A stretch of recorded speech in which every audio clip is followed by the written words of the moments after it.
What's up, everyone? Kyle here, and I'm finally back with some new content for everybody. So exciting. So excited to do this content right now. Today, I compiled a list of all the hitters in 2021. This was my original format that I use for my breakdowns. If you guys have been on Patreon, you can see that they're far more advanced and much more updated than what you're looking at right now. These were my elementary. Literally, it's probably like the first edition, the version 1.0 of my Bowman autograph checklist breakdowns. Bowman up to the All-Star break and how they were performing. What I looked at was their age and level, their batting average, their OPS, and their home runs per at bat, and their K percentage. I actually did this for the entire hitters checklist, and I came up with 6 names. I can't These are wait the to hear top these six six names. performers. The 6 names are going to interest me tremendously. I'm not sure why I have players in red. It does look like the guys in red. Well, I've got Amador, Blaze Jordan, and Kobe Mayo in red. I guess we'll have to wait and find out. I don't remember what was going on when I did these. This was probably 3 years ago. And it's solely objective. It's stats based. It's not projection. There's definitely some objectiveness in my Bowman Chrome autograph checklist breakdowns. This was before I created the Juggernaut ranking system, which is completely objective. This is subjective. Edit. Just looking at the absolute stats that these guys have put up until the All-Star break. And most of these guys that are at A ball and single A ball, they've had close to 180 plate appearances. So it's a pretty good sample size to get a look at these guys. The rookie leagues, which are now called the complex leagues in Florida and Arizona, they just started 2 weeks ago, so the sample size is tremendously small. Always be on the lookout for sample size, guys. That's very important. And I was talking about this in the very grassroots videos of Let's Talk Wax, because it's one of the most important things that you can use is to make sure that you have a larger sample size and you're basing, the guys you choose to collect on a large sample size, not a tiny one or a hot streak. For all these guys in the complex leagues, I put all these guys in red, and I did not include them in this video just because the sample size is so small. Okay, so that's why we're in red. The sample size is small, so that's some clarity there. I didn't remember why. It looks like we're going strictly off the 1, 2, 3, 4 ranking system. I don't even think I implemented elite rankings until like the 2022s or 2023. So we're going off the 1, 2, 3, 4, and the reds look like the smaller sample size players. Now there are some guys that I like in the complex leagues right now, and I'm sure you feel the same way, but I did exclude them just because the sample size. Gosh, look what Kobe Mayo did in the Florida Complex League. He didn't have any home runs, unfortunately, neither did Blaze Jordan. But 19 Florida Complex League, that seems like it was so long ago, he was hitting 400. But only 20 plate appearances, so. Size is so small. They're only about 2 weeks into the league, and there's A and B teams. And, guys aren't getting a whole lot of at-bats, in those first 2 weeks. So I'm going to do another video just like this at the end of the season, and we'll be able to include, all the complex league guys with the full season players. So what I did was I ranked every player in a tier system. There's the tier system. There's the origin of the Let's Talk Wax ranking system. And I'm not sure, like I said, I'm not sure how far the numbers go here. But let's see where I was in 2021. I have 6 guys. Austin Martin. And that's what I'm saying. If you look at, I did say these were objective rankings based on stats only. If Austin Martin was a 15th rounder with the stats he had in 2021, he would not be a Let's Talk Wax 1.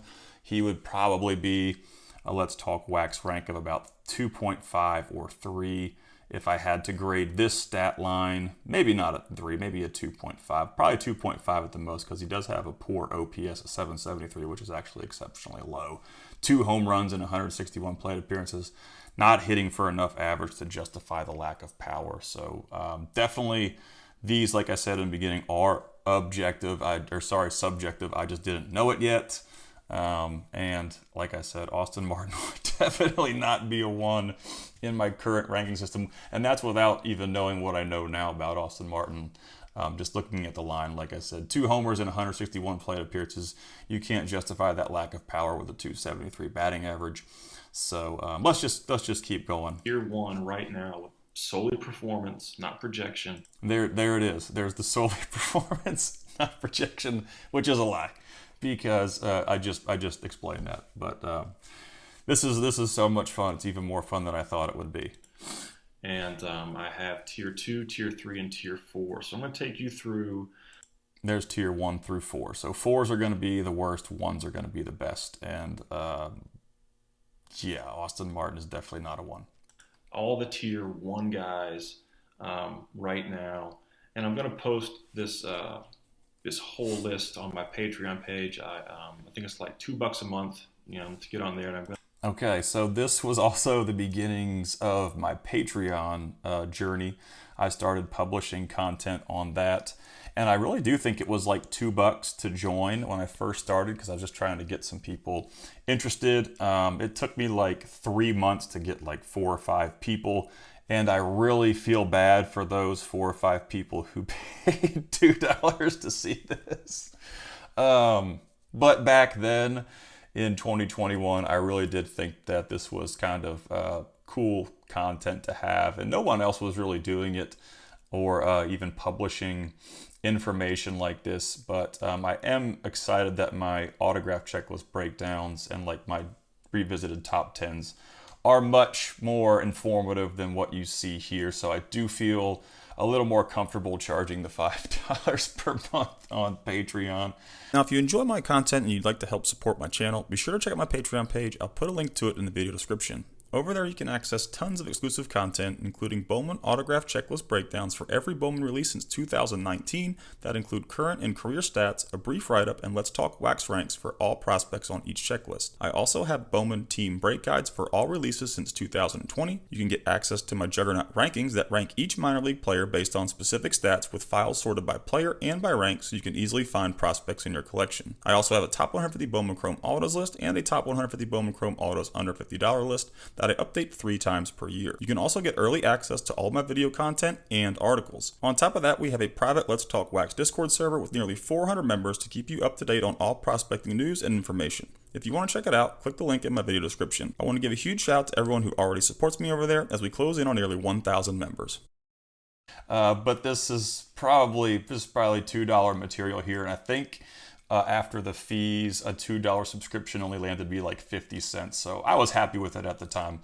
I was just trying to create content and have fun with it. So this was the very beginnings of Patreon as well. And this is what if you signed up in 2021, to everyone that has been on my Patreon since 2021, you guys are freaking awesome because you've lived through some of the darker times of Let's Talk Wax. But I really appreciate everyone. If you were on my Patreon since 2021, you're probably definitely watching this video. So thank you guys for suffering through the beginnings. And I'll probably look back on the stuff that I do right now in 5 years and be like, oh man, that was bad too. So always trying to improve. Let's move forward. I try to continue to update these things and post more of the different years of Bowman. But to start this off, we're looking at Austin Martin, and I did a video on Austin Martin a few months ago, and a lot of people just commented on the video and didn't actually watch the video. I like Austin Martin, but I thought he was a bad buy for the price that he was when this. He was definitely a bad buy at that time. We were coming out of COVID right around this era. It was a little bit like post, I think, boom. It was right around I guess you would say there was the bell peak, we were going up in COVID, and it kind of like tipped, and right after the tipping point, I think, is when we were like looking at Austin Martin prices, and his cards were like $400, I think, for base autos. Just ridiculous. for a guy with no power. Product first released, and it was mainly because I knew he was not going to hit for power, and it's starting to come true right now. He's got 2 home runs in 161 at bats. So I talked so much slower back in this era too. I do notice that when I record my stuff, I talk extremely fast, and I think it's the nervousness coming out when I have that much data to cover. I'm very anxious when I am on a microphone, if that makes any sense. So I really do like the slowness, but it's almost like kind of sleep-provoking because it's too slow for me right now. And there doesn't seem to be a whole lot of intensity behind this awesome $2 breakdown here. So the power is still not really there for Austin Martin as a 22-year-old. And if the power is going to develop, it's going to have to develop quicker than later, because he is 22. But he's in Double-A. His batting average is 273. He's hitting the ball very well for his first professional season. His strikeouts are very low. His K percentage is only 22. Yeah, good K percentage. He has a 773 OPS. So he is doing a good job in Double-A for his first professional season. But like I said, the power numbers aren't quite there to make him, a top-tier prospect exactly. as a whole. But in this product, not a number one. I would think I'm going to go with him being a tier 1 in this product right now. Another tier 1 guy is Angel Martinez. And Angel Martinez was a guy that I think during this video that I made a big deal. It was like my first really big deal on Facebook. I forget who it was with. I think he's actually in the Facebook group. I haven't heard from him in a while, but I did this it was like a $300 deal for a bunch of Angel Martinez autos, and he was recently promoted. When this release first cracked, I think his base autos are around $50, and now since being promoted to the major leagues, his stuff is only $25. So I did take a bit of a loss there, but I did like Martinez being a switch hitting shortstop back in that time. He was hitting for a little bit of average, a little bit of power, and the numbers looked pretty good. Hit for more power than Austin Martin, but he was recently promoted, even though that, like I said, I think the COVID peak kind of got me there too, because anything that you bought during 2020 and 2021, even up until maybe the back end of 2021, all that depreciated really no matter what happened after the COVID boom. So we were flirting with really tricky territory back then. But Angel Martinez was a guy that I did really like and still do like. I think he could be a solid utility or fourth infielder, or maybe even find a place at the big league roster for a few years. But I just don't think he's going to be an impact major leaguer. But not a lot of guys on these checklists become impact major leaguers, and that's what we all have to understand.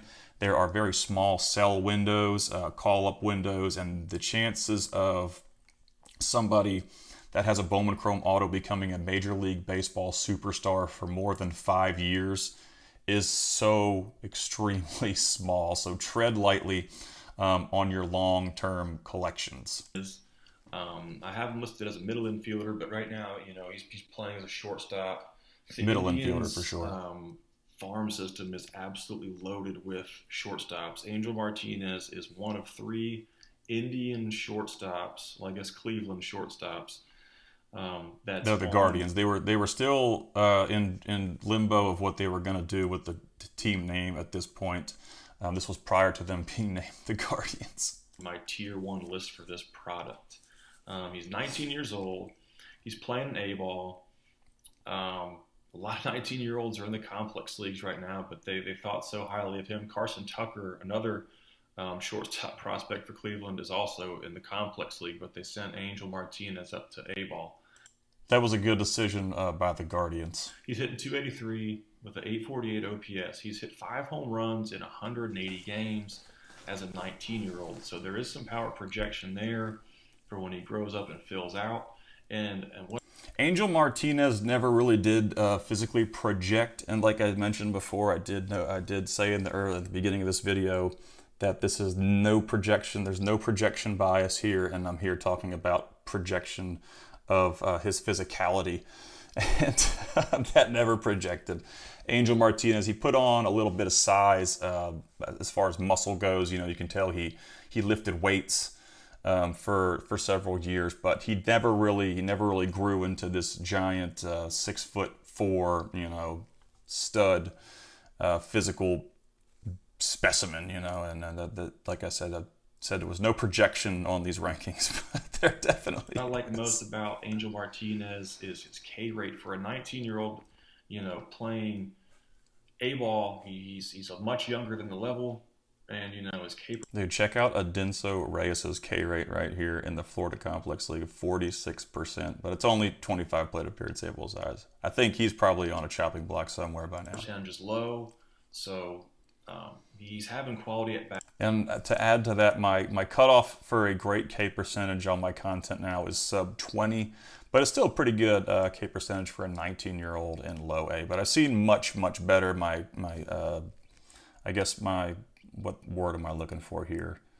I've become much more strict in what I consider very good now with my breakdowns and my content. So 22% K rate would just be kind of like, that's all right, not bad. There's no red flags there. 25 is just kind of, we're flirting with some dangerous territory. We get into like the 30s, that's like, holy crap, that's a lot of swing and miss. He's got a plan, he's got an approach. You know, if he can keep his strikeouts to 22%, which is really good. The next guy we're going to look at is Daryl Collins, kind of a sleeper. Miss, not a sleeper. He's an older 19-year-old. Not a sleeper. I think he's close. We did not. We missed with Daryl Collins. I'm almost certain he's on some of my sleeper content videos. He did have a good line coming into the 2021 season, but never panned out. But he is 19. He's an outfielder. Let me check on Daryl Collins here while we're watching. He's hitting 278 with a 781 OPS.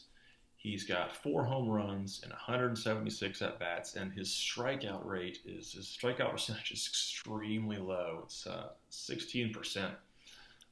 So hats off to Daryl Collins for having quite a year. Now he is going to be a corner outfielder. So Daryl Collins is currently a free agent. So he's been released by the Kansas City Royals.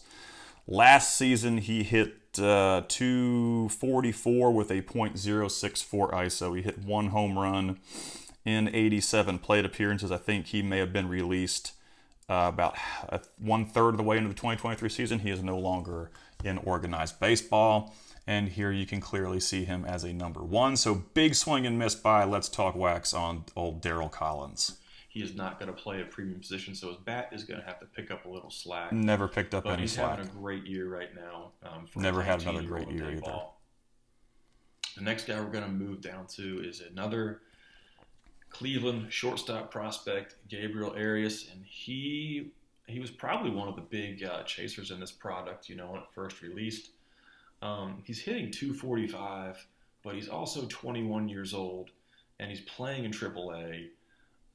With the ability to stick at shortstop. So, you know, I gave him a little leniency on batting average because he's so young and he's playing at a higher level. So Gabriel Aras probably was one of the better players out of this release. He has played 3 seasons in Major League Baseball, but he's yet to hit over 233 in any of them. He's actually playing the best baseball of his career right now. He's hitting 233, but he's had a 30-ish K rate at the major league level for 3 years. Probably not going to never make a huge impact on the Guardians roster. So let's see what else we said about Gabriel Aras. And like I said, even if you can find a guy that makes a major league roster or gets a call-up on these autograph checklists, that's pretty impressive because, like I said, the chances of any of these guys ever getting a call-up is still very small, let alone the chance of them becoming a superstar down the road. So when you can get a guy like Gabriel Aras, who was a sell probably 3 years ago when he was doing really well in AAA, right around the time he got promoted for the first time, that's such a good time for me to sell because I've got very weak hands. I don't even buy and sell anymore. I've just do the content creation now. It's too much work to do both with a full-time job and 2 kids and all the teams that I coach. So with Gabriel Aras, a good sell would have been his promotion. And like I said, with a lot of players, If you're looking to just cash out quick and like get rid of a guy once he gets promoted and not have to worry about if he hits $1.96 with a 40% K rate and 2 walks over 96 plate appearances in his major league debut, that's a safe bet. But like I said, the decisions to buy, sell, and hold, I don't make those for you. You guys make them. I just present you with all the information for you to make your own choices. But definitely don't think Gabriel Aras turned out to be a good long-term hold, and really nobody does. At the age of 21, he's got 6 home runs in 192 at-bats. So the power's there, and, fringy K percentage. In the course of a 160-game season, we may be looking at a 25-plus home run guy. Not a 25-plus home run guy. Slightly, not alarming, I would say, but, something to watch is his strikeout rate. Yes. It's 26% right now, but like I said, he's young for the level. And if he does repeat the level next year, we'll have to see what happens with the strikeout rate. But as of right now, he's one of the top performers in this product. He is. Another guy that I really like, you get lost in the Luis Matos. Oh man, Hector Pomes. Lord have mercy. Pomes is having an exceptional year. This guy, man, he threw a lot of collectors for a loop. He had, what was the season? Yeah, he had an amazing 2022 season in High A. Just destroyed High A. He hit, let me see here. Sorry, it was 2020. Yeah, 2022. 2022, he hit 254 with a 183 ISO, 14 home runs. Had 14 home runs in 2021. Hit 372 in low A. He got promoted later that year, hit 6 more home runs in 2021. So in 2021, he hit 20 home runs and had a 300-ish plus batting average. So Pomes was a very hot card. And like I said, coming right out of like peak COVID prices, this dude was hot. There were people, I mean, he was one of the hottest players out of this release. And that's all gone. He's hitting 238 in Double A right now. I guess I shouldn't say gone, but he's held a near 30% K rate throughout his career. I just don't think he's going to ever be an impact player. But like I said, those small windows, you have to look for those small windows because they can close just as quickly as they opened. And with Pomes, that window was open for a year and it got slammed shut. Giants. He's an outfielder. He is a little older than most of the guys that are playing A-ball right now that I've talked about. He's 20, but he's absolutely dominating A-ball right now. He's hitting 326 with a 1.06 OPS. He's got 7 home runs. He's not dominating Double A right now. Strikeouts are a little high. They're going to continue to climb. When you're going to put up these kind of numbers as far as power, hitting 7 home runs and 86 at-bats, that's impressive. That pace is not going to last. More impressed if he could put these numbers up in High A. But this is kind of funny. Let me do some quick math here. That's going to put him probably on pace to hit like 30 or 40 home runs, the 7 home runs and 86 plate appearances. Let's say multiply, about 30. He's on pace to hit about 35 to 40 home runs over the course of a full season. So that's some more incorrect intel there. These are pretty good numbers for a 20-year-old. They're the best actual numbers. They're good numbers production-wise. It's a red flag right here. This should have been like the red flag, and that's why I always talk about K numbers. The 28% K rate as a 20-year-old in low A should have been like, pump the brakes. That's a red flag. This dude's got way too much swing and miss. He's going to struggle as he moves up into the upper minors. And any of the players, in A-ball, but he is the oldest on this list. Gosh, Jose Salas. But he's a guy definitely to watch. Well, I'm not going to cover Jose Salas in this video because he's in red, and he had too small of a sample size. But my goodness, talk about the window opening and closing. Salas is not doing so well right now. I'm trying to Fangraphs his numbers real quick. He was a 2003. I'm going to let the video play, and I'm going to I update would you on assume Salas. he's going to get a call up at some point this year because this level, A-ball is just proven to be a little too easy for him. So I'm thinking I meant promotion, not call up there, by the way. There's no way he's going to go from low A to major league level. Daryl Collins is a guy to watch in the Giants organization. And He was a guy to watch. One that I have on this list is... Okay, so Salas was traded to the Twins. He's still in high A at 21 years old. This season, he's hitting 246. He's never hit more than 5 home runs in a single season. And the season that he did hit the 5 home runs was one of his best of the year, best of his career. He had a huge outing in the complex. So coming into this release, Jose Salas was in the complex league. He was 18. He hit 370 in the complex league with a 141 ISO, stole 8 bags, had a 10% walk rate and a 21.5% K rate. So there was a lot of legitimacy behind how popular Jose Salas was coming out of this release. But you're going to see, as I do all these like backtrack videos, the windows, like they're legitimate windows to get rid of your cards if you are trying to make money, or if you're just trying to collect. It doesn't really matter. The windows don't matter.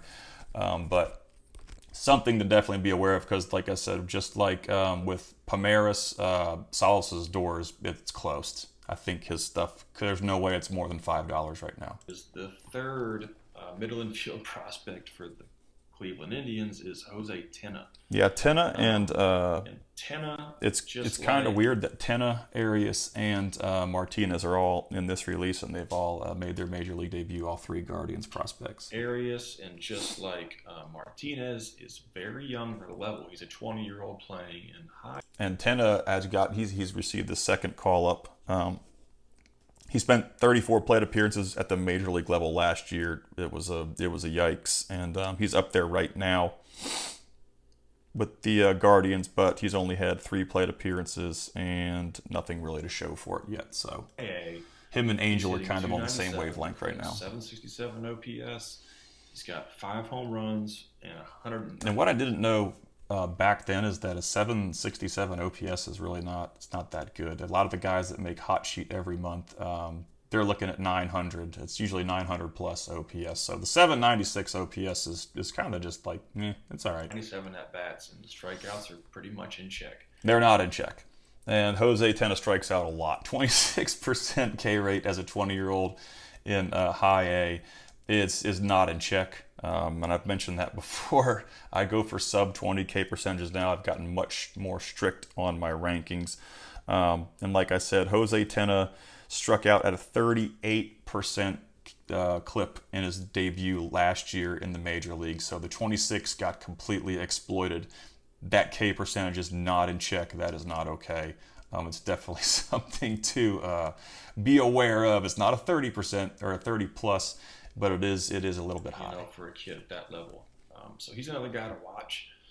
I'm not sure what Cleveland plans on doing with their log jam at shortstop. But they're just going to call them all up. They're all going to be they've got infielders. 3 guys in this product utility right infielders. Now that are having pretty impressive seasons, and young guys too.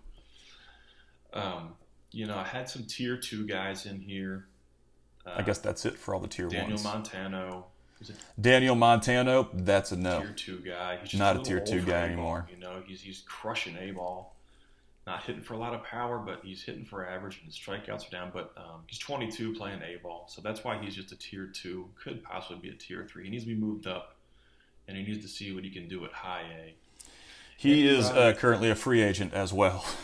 And you look at Daniel Montano, and like I said, this was Let's Talk Wax at its infancy.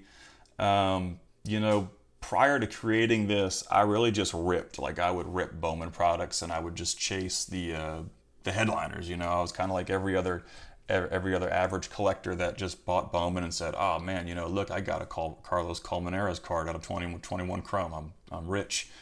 But 22 years old and low A is not good. That's red flag numbers. There's a reason he's 22 playing in low A, and it's not because he's good. Yes, another guy. He's 21, and he's playing A-ball, and he's putting numbers up that some of these 19 and 20-year-olds are. So I put him as a tier 2 right now. Jaan Bay, He's just a I think Eddie Diaz, I'm looking at him, is on a. No, he doesn't have any numbers for 2024. He may be on a rehab, or he may have been. He may have been released. so average hitter. Not an impact major leaguer. He's kind of a utility guy. He doesn't have. Jaan Bay made an MLB debut, so that was one home run, a positive out of this video. He's going to be an average hitter, prototypical leadoff guy by the looks of it. And he's 21, playing in AA. He's a tier 2 guy for me right now. Jose Rodriguez was between 1 and 2, just because he was 20 years old, and he could go both ways. But he's 20, playing A-ball, hitting 284. I still like Jose Rodriguez. It's been a while. He was one of the guys that I was kind of very high on. Early in my collecting career, I talked about him quite a bit. Now, he was traded to the Philadelphia Phillies.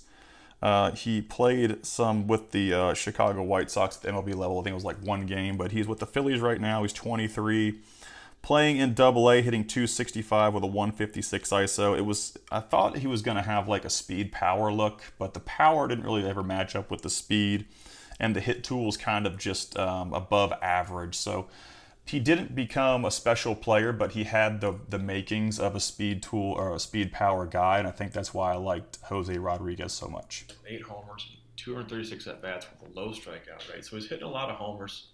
Yeah. But the tough one here is just the age. He needs to get a little bit of a that's no high bueno. And see what he does from there. Brian Bueles is a 19-year-old in A-ball. And, like I said, a lot of these 19-year-old kids are... Bueles. I remember Bueles. I was very high on Bueles, too, as a sleeper. He had a lot of power, a lot of raw power, but, man, the swing and miss was just like, wow sometimes. He is currently in high A as a 22-year-old. He's got 6 homers, a 176 ISO, 270 batting average. So it's a pretty solid season for him. I mean, nothing elite, but at 22 years old in high A. He played in AA last year as a 21-year-old and hit 187 with a 107 ISO. So if you're not excelling in the Oakland organization, your career is probably not looking very good. But Bueles was definitely a miss. But I did think I was a bit apprehensive about him. I wasn't like he's a surefire thing. He's definitely gonna make it. He's hitting 224. He's hit 8 home runs though. The strikeouts are a little rampant. But there's juice in that bat. There was. For a 19 19-year-old in A-ball, so I put him as a tier 2. And the tier 3 and 4s you can check out on the Patreon page. Yeah. And you can, look at all these. You can get their basic stats for $2 on the Patreon page. Really well in the complex leagues right now. Adiel Amador of the Rockies is one of them.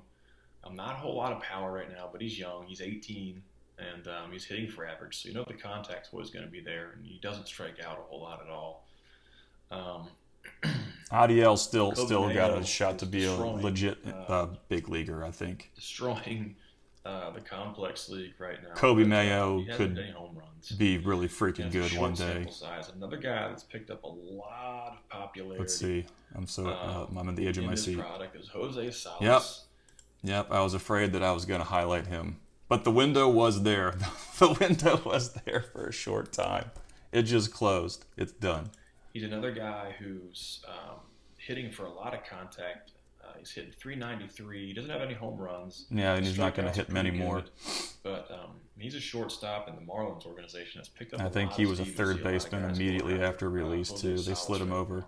Now that is Ethan Salas' brother, so it's pretty crazy. Golly, they always say the younger one's the better one, but that may become a fact. 18, super young. There's a lot of projection in the body. So talk about Alcan. That's all they have today. Yeah, I didn't even mention Alcan. Unfortunately, that probably would have been a good mention there. He is. I'm going to look him up because I haven't done an update that far back on what Alcan is doing right now. He's 21. He is about to be 22, playing in AA. 259, Now the home runs, the power numbers have been a little bit down. He hit 13 last year. He's only got 6 in 230 plate appearances, which is just kind of like average power.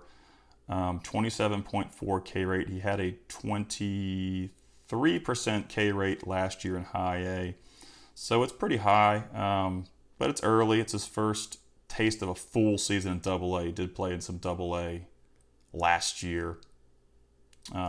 He's always been kind of like a 250, 260-ish batting average, so he's going to have to start hitting for some power, because there's guys like there's Trianos up there who's a hit speed guy, and Owen Casey, who's probably got some of the biggest juice in the organization with the Cubs. So I'm not sure how Conor is going to fit, but definitely should have received a mention there on this list, but he did not, unfortunately. You can check out this whole list on the Patreon page. You can get it for $2.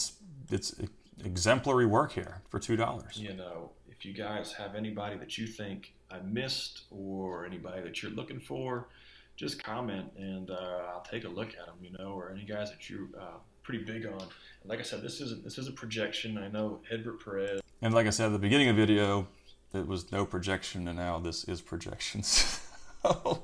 I've learned that all of my Let's Talk Wax ranking, there is some projection based on that. That's why I created the Juggernaut ranking system, because it's solely stats based, and it just takes my opinion out of it. And it's really cool to see the guys that like land in the top 100. There's just dudes you never thought of that pop up on there, and they're like, wow, I need to probably go check that guy out. He's probably a $5 auto. Quinn McDaniel being one of them. Further down, I think he was at 99 on my last update, and he's a $5 auto and made hot sheet this past week. Not saying he's a sure thing, but it's just cool to see guys like that pop up in the top 100. On the road, but there's just not enough on him right now.